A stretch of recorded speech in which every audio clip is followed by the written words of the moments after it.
Marshall Pick, Kabanata 5179. Pagbabago ng mga plano. Sa kawalan, patuloy na kumikislap ang figure ni Yang Kai habang mabilis siyang sumulong. Ang malaking kawalan ay malawak at tahimik na walang angkop na mga bagay na gagamitin bilang sanggunian para sa universe chart. Sa makatuwid, hindi niya alam ang eksaktong lokasyon niya. Tunay na mapalad na magagamit pa rin niya ang universe array. Sa ilalim ng normal na mga pangyayari, ang mga nag-iwan ng kanilang imprint sa universe array ay maaaring gumamit ng universe transference law upang lumikha ng koneksyon dito hanggat pareho silang matatagpuan sa iisang mundo. Sa ganoong paraan, maaari nilang direktang i-teleport ang kanilang mga sarili pabalik sa universe array. Ito ay lamang na ang pagkakaiba sa teleporting distansya ay humantong sa isang pagkakaiba sa presyon na ang isa ay nahaharap kapag teleporting ang kanilang mga sarili. Kung masyadong malakas ang pressure, baka mapunta sila sa awkward na sitwasyon kung saan nagkawatak-watak ang kanilang katawan. Ilang araw na ang nakalipas, sinimulan ni Yang Kai na gamitin ang universe transference law upang matukoy ang posisyon ng universe array at itama ang kanyang direksyon ng naaayon. Sa kasamaang palad, ang distansya sa pagitan nila ay masyadong malaki. Kahit na para sa kanya, ito ay magiging mahirap na mapaglabanan ang pasanin mula sa teleporting sa isang malaking distansya. Kaya, siya ay nagsusumikap sa paglapit sa universe array. Bigla na lang siyang huminto at gumawa ng mga handsill para i-activate ang universe transference law. Ang isang malaking hanay ay namumulaklak sa ilalim ng kanyang mga paa makalipas ang ilang sandali, na bumubuo ng isang malabong koneksyon sa isang bagay na malayo. Ito ang lugar kung saan matatagpuan ang universe array. Higit sa lahat, ang lokasyon ng universe array ay tumutugma sa walang iba kundi ang lokasyon ng Purifying Black Ink battleship na kabilang sa Great Evolution Northern at Southern Army. Tahimik na naramdaman ni Yang Kai ang sitwasyon. Ang kanyang kasalukuyang lokasyon ay medyo malayo pa sa lokasyon ng universe array. Ang isang ordinaryong 7th grade Heaven Opening Realm Master ay hindi makakapag-teleport ng kanilang sarili sa ganoong distansya ng ligtas. Tanging isang 8th grade Master lang ang makakagawa ng ganoong gawa. Magkagayunman, hindi na ito isyo para kay Yang Kai dahil isa na siyang Master ng Dao of Space, kaya napahinga niya ang kanyang isipan at pinahintulutan ang hindi nakikitang puwersa ng paghila sa kanya. Kasunod ng isang pagsabog ng maliwanag na liwanag, ang kanyang figure ay nawala sa paningin. Ang Great Evolution Northern at Southern Army ay kasalukuyang nagtatago sa isang lugar na puno ng mga fragment ng universo. Ang lugar na ito ay matatagpuan sa isang buong 10 araw na paglalakbay mula sa Great Evolution Pass. Mula nang unang natuklasan ng Black Ink Clan ang kanilang lokasyon, ilang beses nang binago ng malaking fleet ang pinagtataguan nito. Sa kasamaang palad, hindi magtatagal bago matuklasan muli ang kanilang bagong lokasyon. Upang malaman ang kinaroroonan ng Human Race Army, ang Black Ink Clan ay nagpadala ng maraming search team na parang naglalagay ng malawak na lambat patungo sa Azure Void Pass. Bilang resulta, ang Great Evolution Northern at Southern Army ay napilitang umatras ng paulit-ulit hanggang sa maabot nila ang kanilang kasalukuyang posisyon. Kung matuklasan silang muli, mapipilitin silang umatras pa.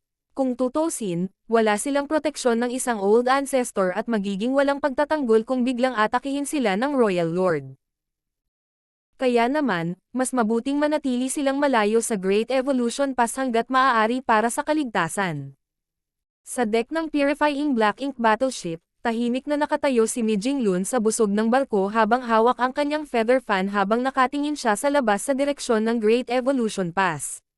Halos 10 araw na ang lumipas mula nang magtungo si Ouyang Lai at ang kanyang disipulo patungo sa Great Evolution Pass upang tiktikan ang sitwasyon. Walang balita mula sa kanila mula noong umalis sila, kaya walang alam si Mi Jinglun tungkol sa sitwasyon doon.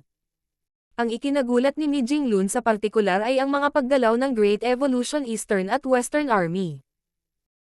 Ayon sa orihinal na plano, ang Eastern at Western Army ay dapat na dumating sa paligid ng Great Evolution Pass at nakipag-ugnayan sa Northern at Southern Army sa ngayon. Gayunpaman, wala pang balita mula sa kabilang panig hanggang ngayon. Nasa kamay ni Ouyang Lai ang aparatong pangkomunikasyon, at siya ay kasalukuyang matatagpuan sa paligid ng Great Evolution Pass. Kung gusto ng Great Evolution Eastern at Western Army na makipag-ugnayan sa kanya, magagawa nila ito ng direkta.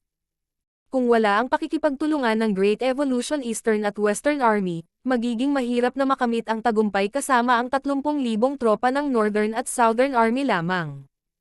Nakakalungkot na walang magawa si Mi Jinglun sa sandaling ito.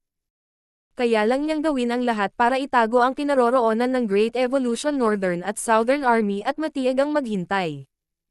Sa sandaling iyon, isang hindi pamilyar na aura ang biglang lumitaw sa Purifying Black Ink battleship at agad na sinundan ng hindi tiyak na pagtatanong.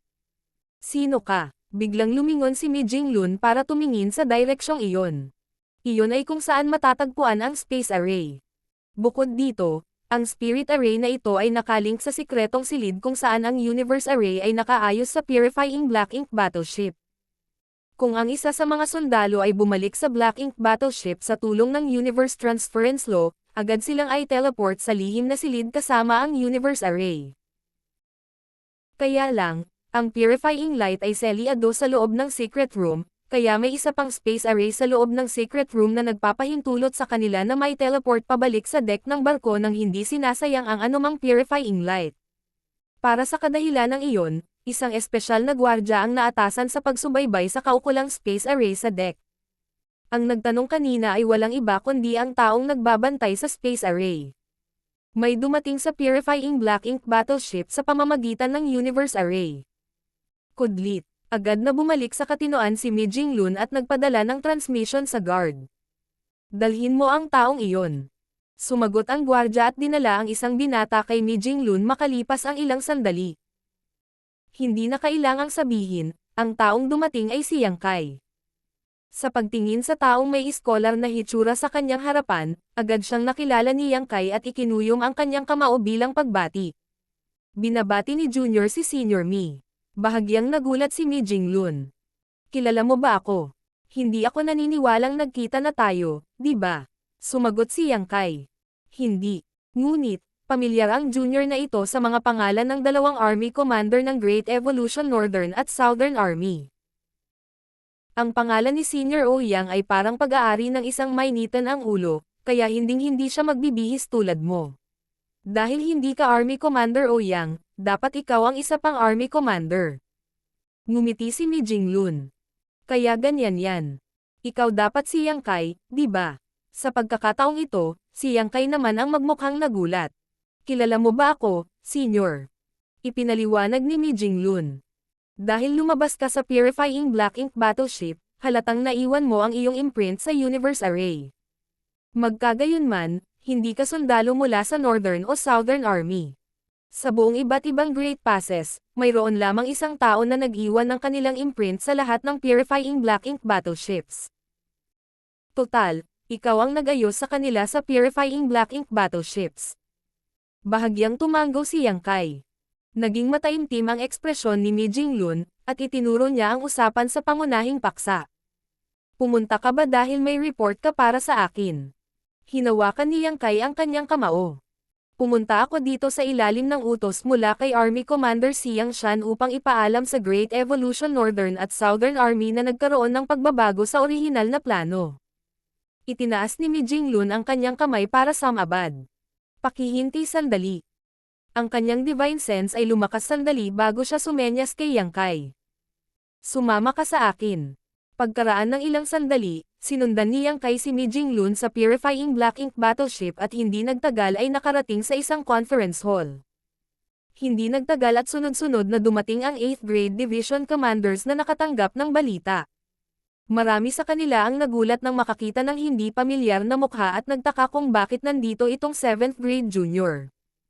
Ipinapalagay lamang ng karamihan na si Yang Kai ay bahagi ng Great Evolution Northern at Southern Army.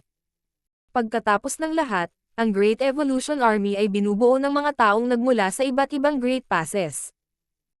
Imposibleng makilala ng mga division commander ang bawat sundalo sa army. Gayunpaman, mayroon talagang ilang 8th grade Heaven Opening Realm Masters na nakilala noon si Yang Kai at nakilala siya. Noong unang ipinakalat ng Blue Sky Pass ang paraan ng pagpino ng Purifying Black Ink battleship, bawat Great Pass ay nakagawa ng 4 na Purifying Black Ink battleship. Pagkatapos, nagpadala ang Great Passes ng 8th Grade Master para dalhin ang Purifying Black Ink Battleship sa Blue Sky Pass para mai-install ni Yang Kai ang Universe Arrays at masil ang Purifying Light sa loob ng mga ito. Hindi na kailangang sabihin, ang 8th Grade Masters na nakilala noon ni Yang Kai ay ang mga pumunta sa Blue Sky Pass noon. Nang makitang nakatayo rito si Yang Kai, ang 8th Grade Masters na ito ay bahagyang nagulat, ngunit hindi nagtagal ay natuwa. Iyon ay dahil naalala nila na ang mga tropa mula sa Blue Sky Pass ay ipinadala sa Great Evolution Eastern at Western Army. Sa madaling salita, ang pagdating ni Yang Kai ay nagpapahiwatig na nagdala siya ng balita mula sa Eastern at Western Army. Matagal nang hinihintay ng Great Evolution Northern at Southern Army ang araw na ito. Kaya naman, ang 8th Grade Heaven Opening Realm Masters ay napuno ng pag-asa ng palihim na kumalat ang balita sa kanilang mga sarili. Hindi rin nagtagal bago dumating ang lahat ng 8th Grade Division Commander. Diretso sa punto si Mi Jinglun. Si Yang Kai ay nagmula sa Great Evolution Eastern at Western Army. May report siya sa atin, kaya bigyan mo siya ng atensyon. Ikinuyom ni Yang Kai ang kanyang kamao at yumoko bilang pagbati. Binabati ni Yang Kai ang mga senior.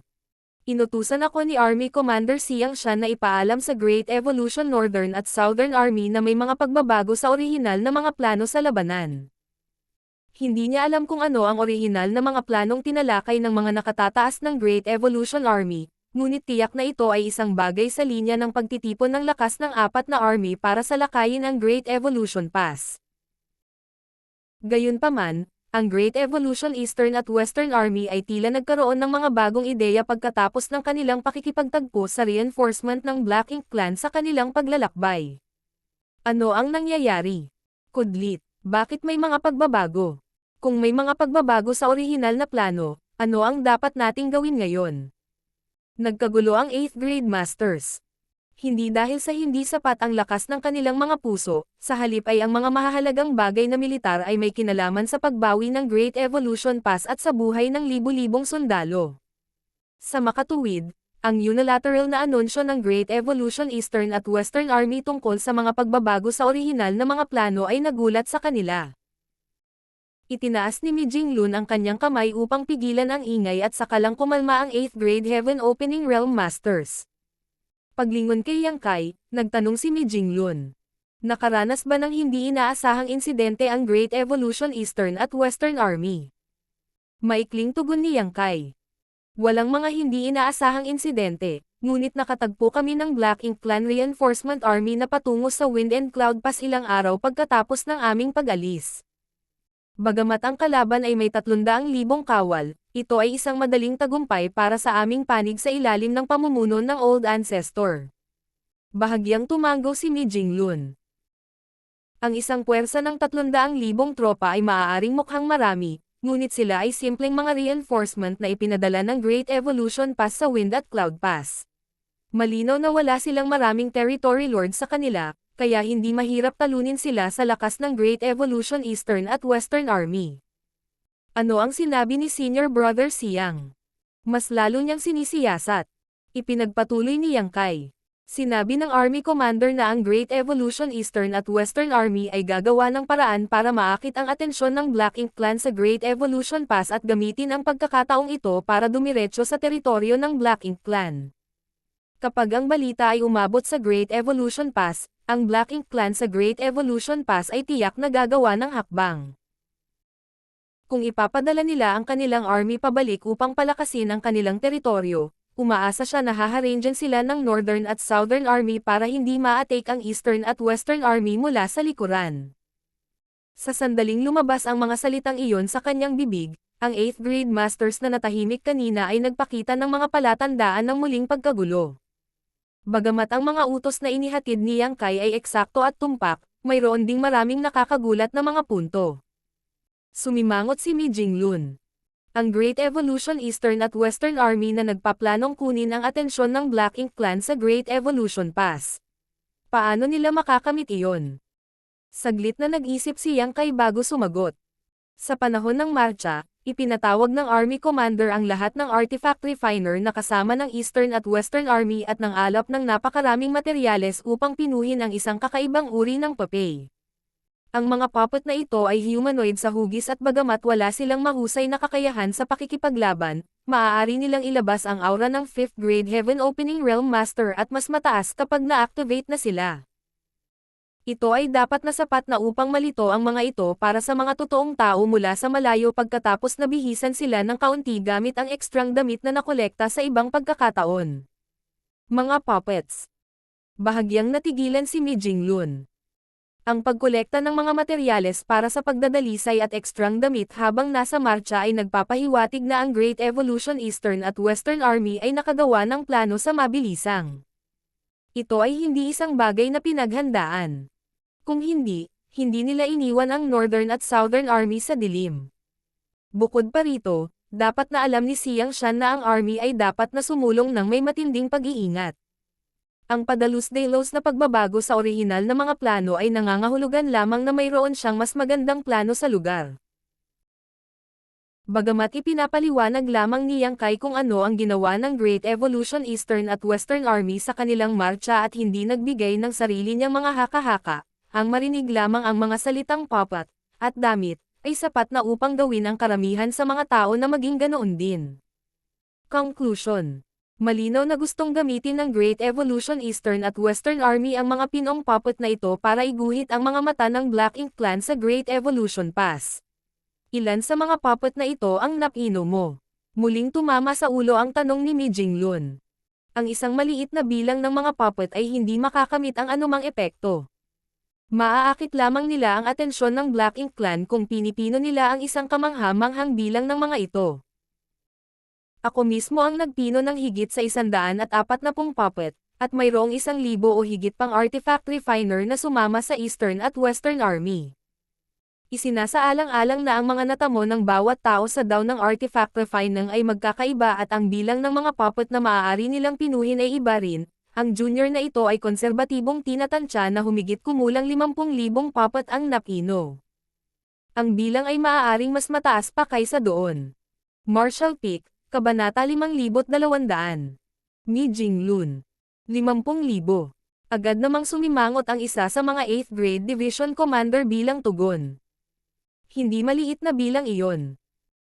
Kung ang bawat isang pupe ay maaaring magpakita ng aura ng isang 5th grade Heaven Opening Realm Master o mas mataas, kung gayon ang kanilang lakas ay talagang magiging napakahusay kung sila ay magkakasama sa isang lugar. Ito ay lamang na ang mga mapagkukunan na kinakailangan upang pinuhin ang napakaraming puppet ay magiging pantay na nakakagulat. Bukod dito, tiyak na kakailanganin nilang maghanda ng malaking halaga ng mga mapagkukunan ng enerhiya sa loob ng mga puppet upang ma-activate ang napakaraming sabay-sabay. Xiang Shan, magastos ka. Kudlit. Ang 8th grade Heaven Opening Realm Masters ay hindi lamang ang mga tao na lihim na nakakaramdam ng pagkabalisa. Hindi gaanong oras ang lumipas mula nang magsimulang maghanap ng human race sa Black Ink Battlefield, ngunit nagsisimula na silang magmayabang sa mga mapagkukunan. Ito ay isang bagay kung ang 50,000 puppet na ito ay maaaring gumanap ng isang mapagpasyang papel sa labanan, ngunit ito ay magiging isang kabuuang pag-aaksaya kung hindi nila mailalabas ang anumang tunay na potensyal. Isang 8th grade Heaven Opening Realm Division Commander ang nagtanong. Kung ang mga puppet ay maaaring magpakita ng aura ng isang 5th grade Heaven Opening Realm Master at mas mataas, paano ang kanilang tunay na lakas? Kung ang mga puppet na ito ay maaari ding gumamit ng lakas ng isang 5th grade Heaven Opening Realm Master at higit pa, kung gayon ang 50,000 puppet lamang ay sapat na upang turuan ang Black Ink Clan ng isang malupit na aral. Matapat na sumagot si Yang Kai. Iyan ang kakaiba sa mga puppet na ito. Kahit na ang aura na maaari nilang ibigay ay hindi mahina, hindi sila masyadong kapakipakinabang sa katotohanan. Bukod dito, ang kanilang mga kapintasan ay napakalinaw dahil sila ay pinino sa pagmamadali. Bagamat walang panganib na mapansin ang mga bahid na ito mula sa malayo, makikita ng Black Ink Clan ang katotohanan sa isang sulyap kapag malapit na sila. Tumahimik ang 8th grade Heaven Opening Realm Masters. Tila hindi nila mailalagay ang kanilang pag-asa sa mga pupe.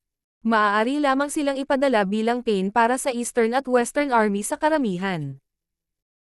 Ngunit, ano ang silbi ng gayong pain para kay Xiang Shan upang pinuhin ang napakaraming mga pupe na ito nang walang pagsasaalang-alang sa gastos?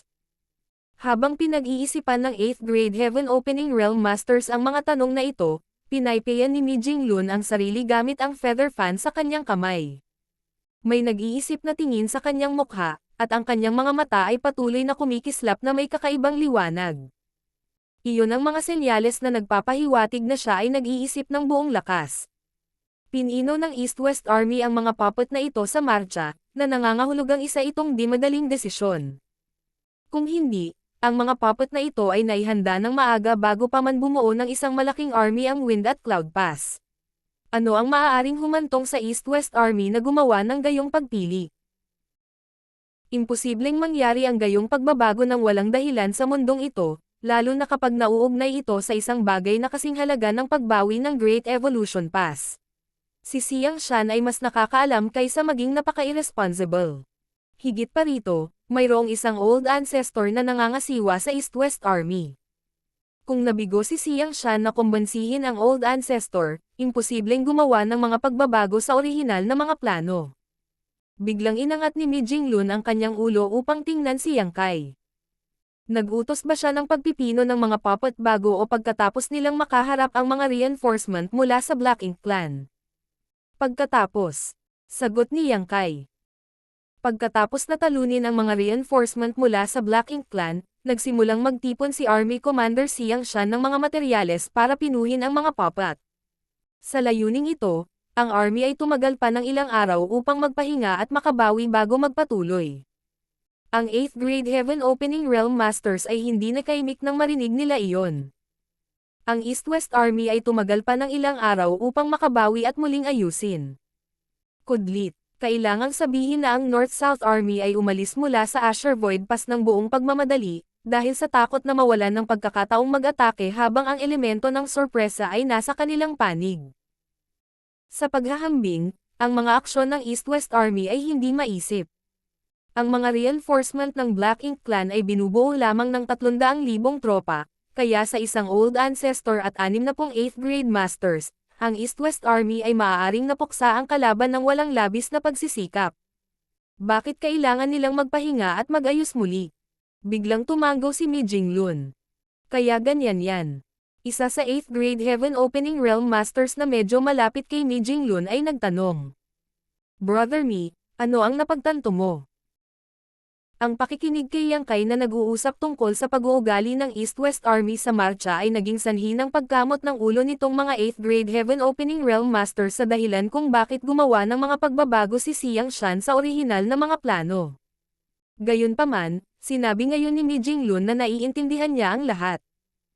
Ang pag-iwan sa mga 8th grade Heaven Opening Realm Masters na ito, kahit si Yang Kai na nagmula sa East-West Army ay hindi maintindihan kung ano ang pinaplano ni Xiang Shan, alam lang niya na ang mga puppet ay dapat gumanap ng isang espesyal na papel sa grand scheme ng mga bagay. Bahagyang ngumiti si Mi Jinglun. Pinaplano ni Brother Xiang na akitin ang tigre palabas ng bundok. Anong ibig mong sabihin? Ang isa sa 8th grade Heaven Opening Realm Masters ay mapagpakumbaba na nagtanong. Hindi agad nagpaliwanag si Mi Jinglun. Sa kabaligtaran, sinulyapan niya si Yang Kai at nagtanong. Kung tama ang hula ko, sinasadya ba ng East-West Army na tumakas ang isa sa mga territory lords nang lipulin nila ang 300,000 Black Ink Clan Army? Umiling si Yang Kai.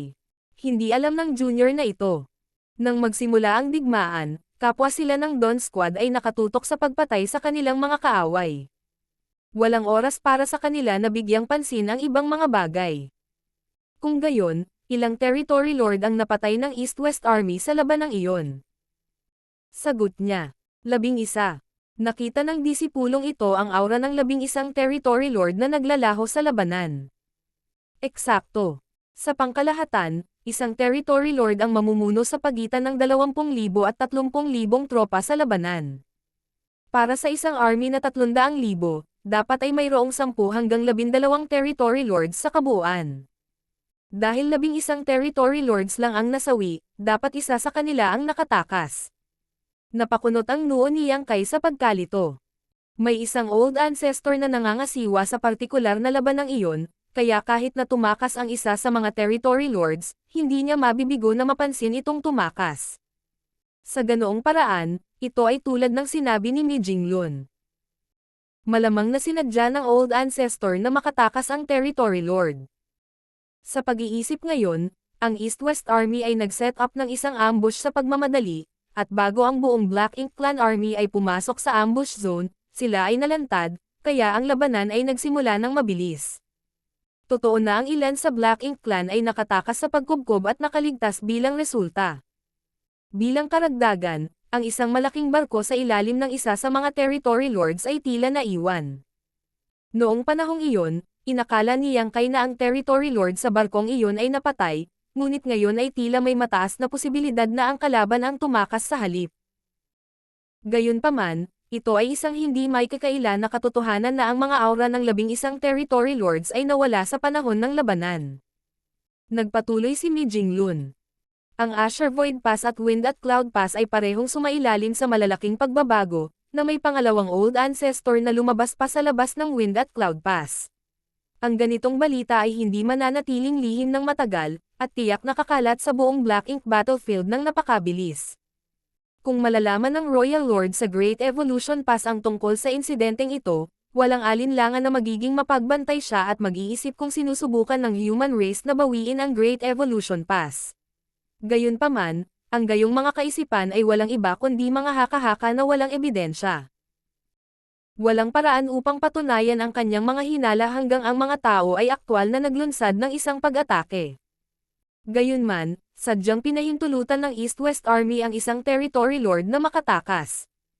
Kung ang Territory Lord na ito ay bumalik sa Great Evolution Pass at iniulat ang kanyang karanasan sa mga nakatataas, kung gayon ang Royal Lord ay hindi bababa sa 80% na tiyak na tama ang kanyang mga haka-haka. Ang ating North-South Army ay paulit-ulit na natuklasan ng Black Ink Clan dahil alam na nila ang ating presensya. Sa makatuwid, hindi lihim sa Black Ink Clan na sinusubukan ng human race na mabawi ang Great Evolution Pass. Tahimik na nakinig ang 8th Grade Masters. Gayon din, nakikinig din si Yang Kai. Pakiramdam niya ay natanggap niya ang mga sagot sa iba't ibang katanungan sa kanyang puso salamat sa paliwanag ni Mi Jinglun. Kung tama ang hula ko, hindi lang hinahanap ng Black Ink Clan sa Great Evolution Pass ang lokasyon ng North-South Army, ngunit sinusubukan din niyang malaman kung nasaan ang East-West Army. Ang lugar sa paligid ng Great Evolution Pass ay malamang na puno ng mga scout ng Black Ink Clan. Sa ilalim ng mga sitwasyong ito, tiyak na ipapakalat ng Black Ink Clan ang kanilang mga tropa ng maaga sa garrison ng Great Evolution Pass upang maiwasan ang anumang hindi inaasahang pangyayari. Pagkasabi nito, kumislap ng husto ang mga mata ni Mi Jinglun. Sa sandaling ito, ang mga panlaban na nakadeploy sa paligid ng Great Evolution Pass ay halos hindi magagapi. Hindi pa banggitin, ang Royal Lord ay tiyak na pupunta sa Great Evolution Pass ng personal upang harapin ang ating 9th grade Old Ancestor. Kung ganoon, hindi ba ibig sabihin na wala na tayo ng pagkakataong lumaban? Paano makukuhang muli ang Great Evolution Pass? Sumimangot ang isang 8th grade Heaven Opening Realm Master. Dahan-daang umiling si Mi Jinglun. Sinadya ng East-West Army na alertuhan ang kaaway sa kanilang presensya. Sa kasong iyon, makatuwiran na wala silang intensyon na salakayin ang Great Evolution Pass. Iyon din ang dahilan kung bakit gumawa sila ng mga pagbabago sa kanilang orihinal na mga plano. Ang mga puppet na ito ay sapat na upang maakit ang atensyon ng Black Ink Clan sa mahabang panahon. Gamit ang pagkakataong ito, ang East-West Army ay makakadiretso na sa teritoryo ng Black Ink Clan. Ngayon na ang mga tropa ng Black Ink Clan ay nagtipon na sa Great Evolution Pass, ang mga depensa ng teritoryo ng Black Ink Clan ay dapat na medyo manipis, at kung walang presensya ng isang Royal Lord na kumikilos bilang isang pagpigil, ang Old Ancestor ay magagawang kumilos ng walang pagpipigil. Kung sumiklab ang labanan at maabot ng balita ang Great Evolution Pass, hindi na mananatiling kalmado ang Black Ink Clan kapag napagtanto nilang nalinlang sila at tiyak na i-deploy ang kanilang mga tropa na nakatalaga sa Great Evolution Pass para palakasin ang kanilang mga linya. Sa oras na iyon, makakayanan ng North-South Army ang isang matinding suntok sa Black Ink Clan kung makakahanap sila ng tamang pagkakataon. Ang pakikipaglaban sa kawalan ay magbabawas ng marami sa mga panganib na dulot ng pag-atake sa Great Pass. Tila may napagtanto bigla, nagliwanag ang mga mata ni Mi Jinglun. Hinampis niya ang kanyang pamaypay na nakasara sa kanyang palad at napabulalas. Nakakamangha. Si Brother Siang ay isang henyo, talagang kahanga-hanga. Hindi ako makapaniwala na nakita niya iyon sa hinaharap. Brother Me, ang paliwanag mo ay napakalabo na para kaming mga tanga kung ikukumpara.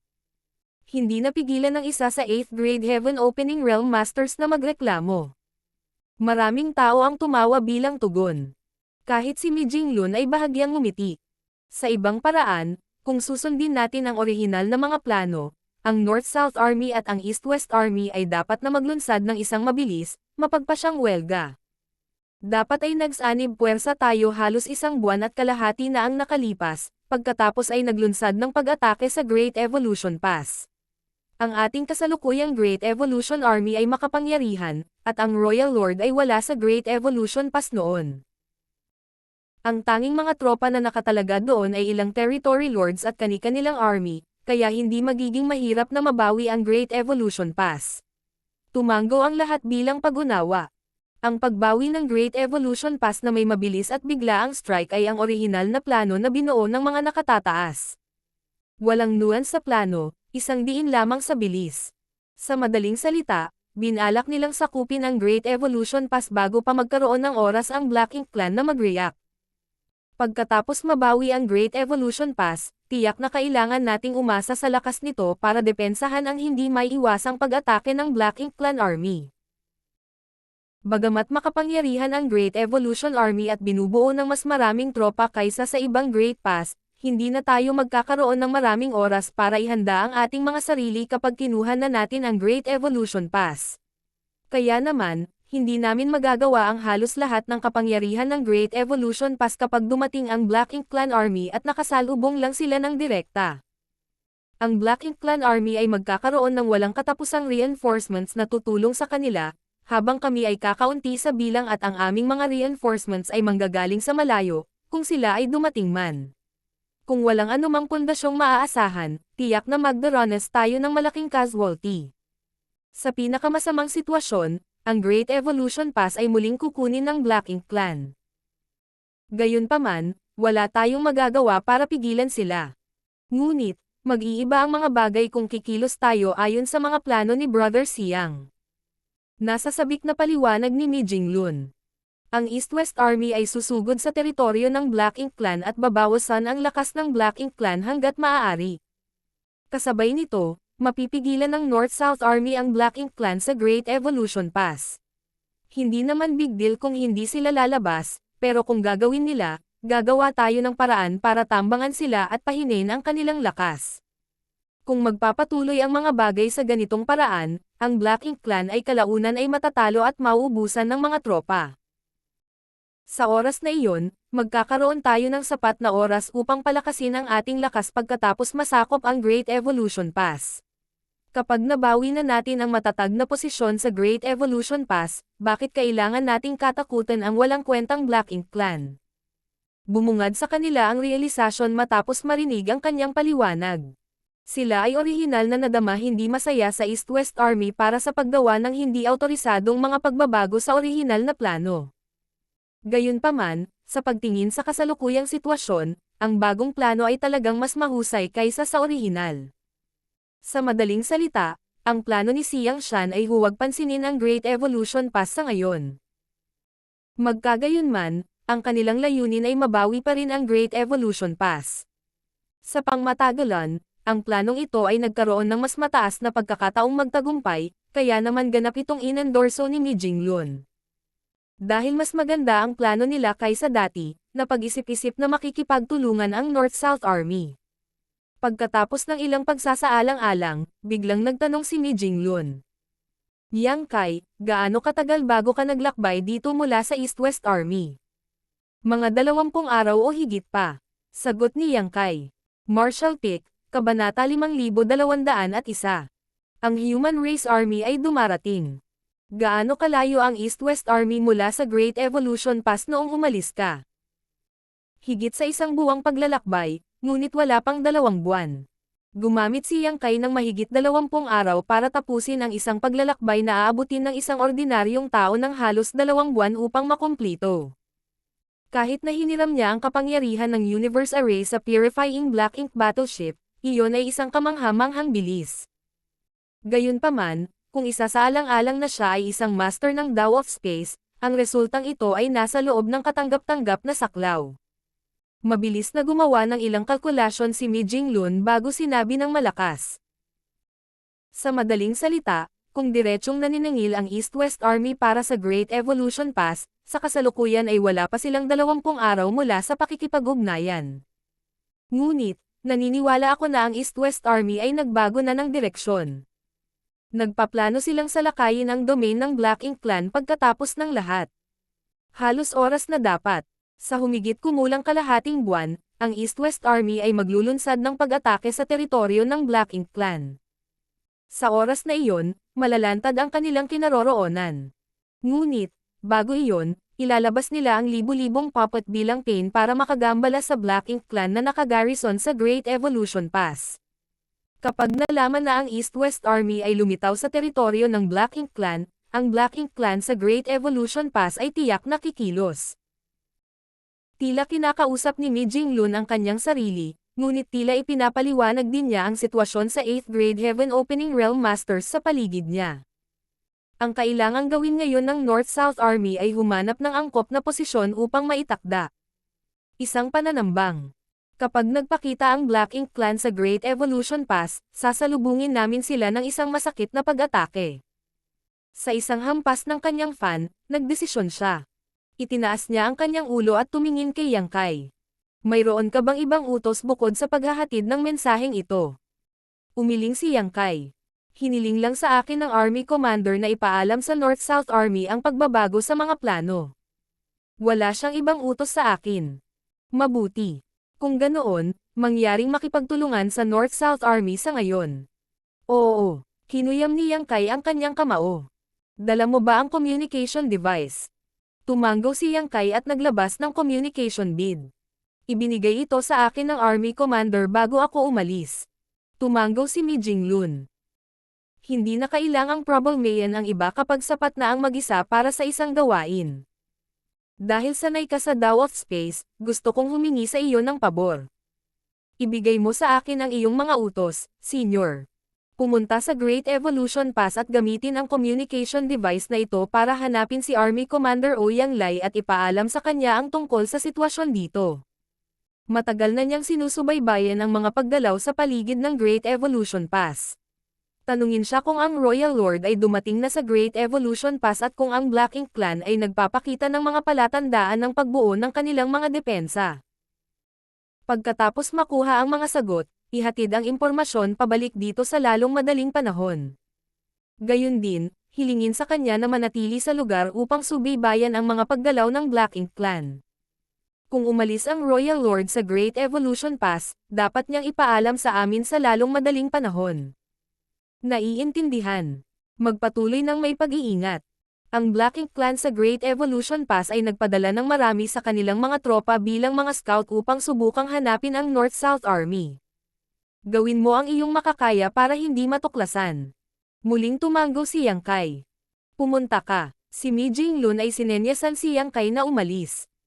Umalis si Yang Kai dala ang kanyang mga utos.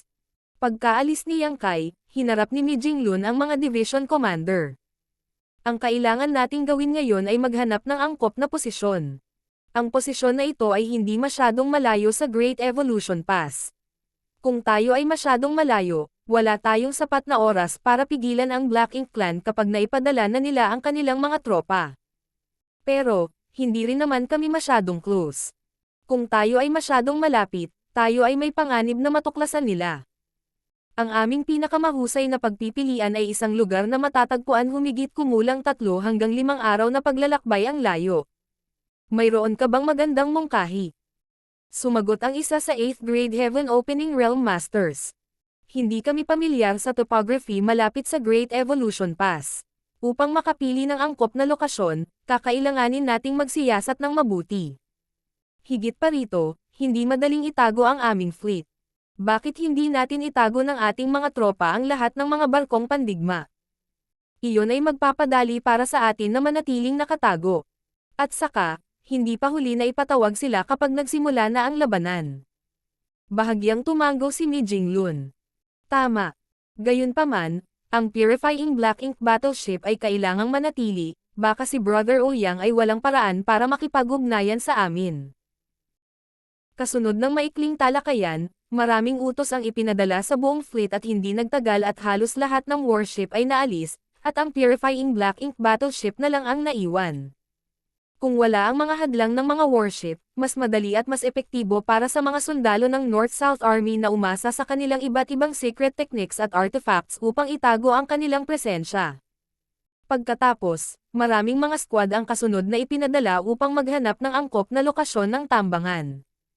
Sa kabilang banda, iniwan ni Yang Kai ang Purifying Black Ink Battleship at bumilis patungo sa Great Evolution Pass. Kung kaya niyang manipulahin ang Space Principles, ang paglalakbay na ito ay hindi siya kukuha ng maraming oras upang makumplito. Gayunpaman, hiniling ni Mi Jinglun sa kanya na manatiling nakatago hanggat maaari. Ang Black Ink Clan sa Great Evolution Pass ay nagpadala ng maraming tropa upang hanapin ang lokasyon ng North-South Army, kaya kung maglakbay siya sa pamamagitan ng instantaneous movement at aksidenteng lumitaw na masyadong malapit sa mga scouting party ng Black Ink Clan, tiyak na malantad siya. Sa makatuwid, si Yang Kai ay maaari lamang maglakbay ng napakabilis gamit ang normal na paraan. Bago siya umalis, nagtanong siya tungkol sa direksyon at lokasyon ng Great Evolution Pass, nalaman na nasa 10 araw na lang siya. Kaya naman, walang pagmamadali sa oras. 5 8th Grade Heaven Opening Realm Masters ang tumakbo sa kawalan patungo sa Great Evolution Pass mula sa direksyon ng Wind at Cloud Pass.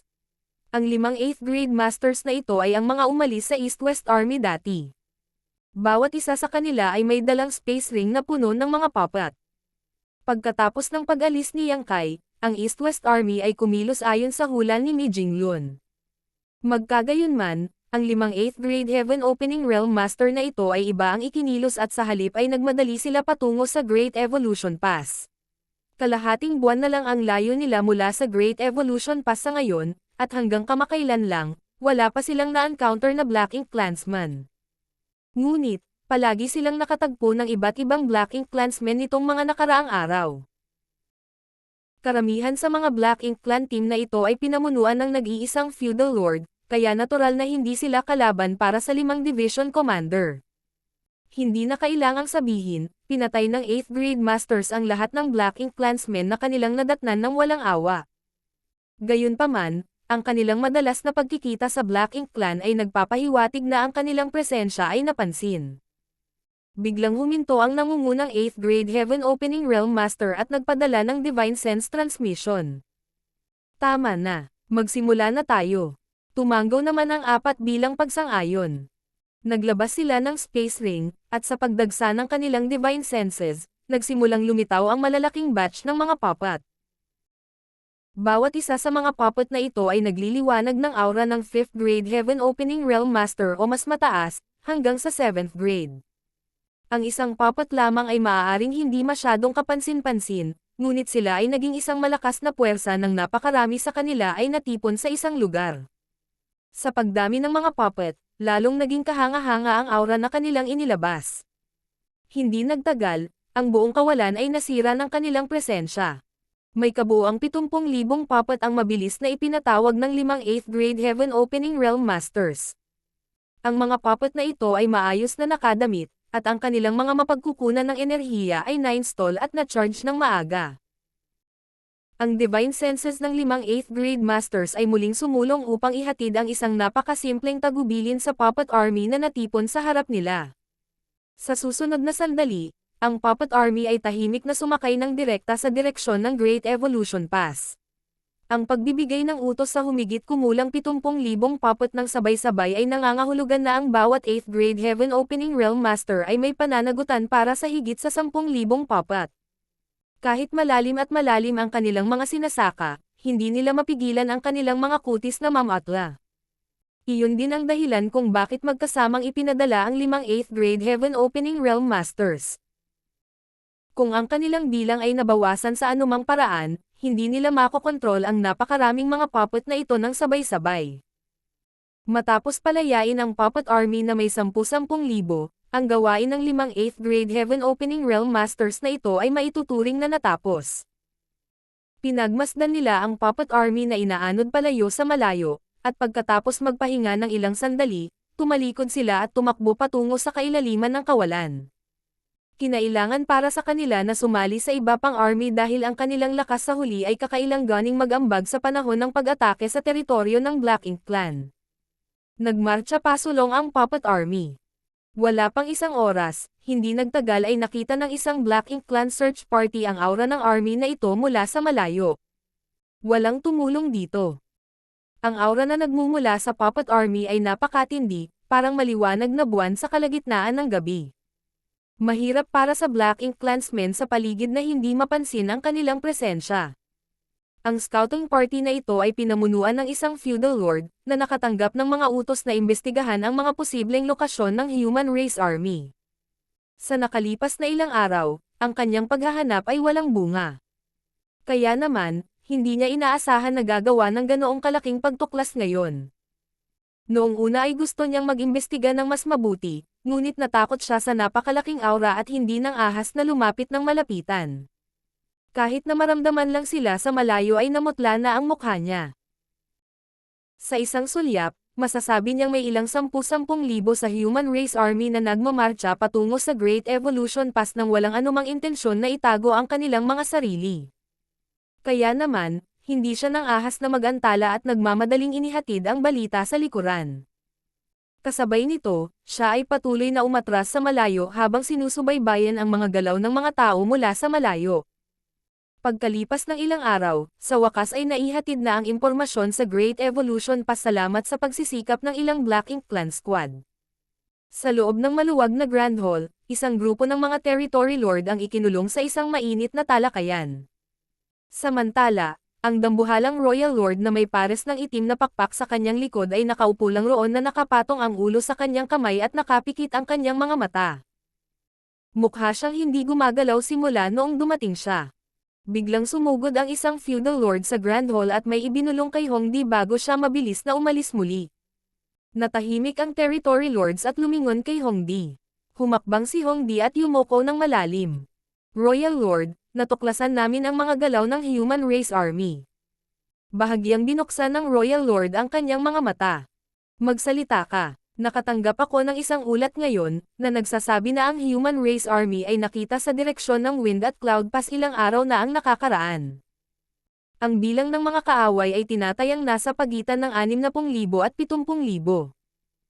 Bukod dito, direkta silang nagmamarcha patungo sa Great Evolution Pass.